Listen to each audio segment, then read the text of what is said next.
Deyim, mən valla kasıb adamam, mən bu qəzalarını törətməmişəmsə, bu öz adamlarını qorumaq üçün götürüb yazıb mənim adıma. Mən də bir də baxam ki, əlavə də 4 bal yazılıbdır. Gəldim Nizami rayon yol polis idarəsinə, orada 108-ci otağa girdim. Və orada adam mənə dedi ki, açdı, baxdı, dedi yanvar ayının 21-də yazılıbdır bu gəlimə sizə. Dedim, axı mən qəza törətməmişəm, bu necə yazıla bilər? Çıxartdı, mənə mesaj göstərdi. Dedi, bax, sizin qarajdan Aşif müəllim bu mesajı göndərib mənə, deyib ki, yaz bu adamın adına.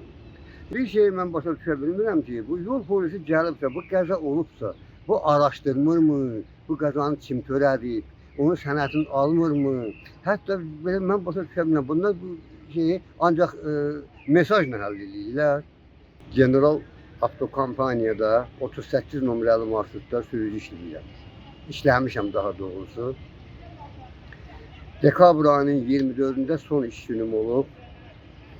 Biraz da aram pozulduğuna görə axşamüstü saat 4-dən sonra maşını qaraja qoymuşam.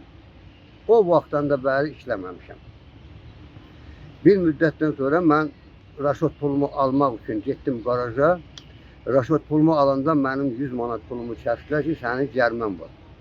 Mən xahiş edirəm, bu barədə bu ictimailəşsin və mən bu barədə tədbir görülsün, mənim 100 manatım qaytarılsın və o 4 balda silinsin.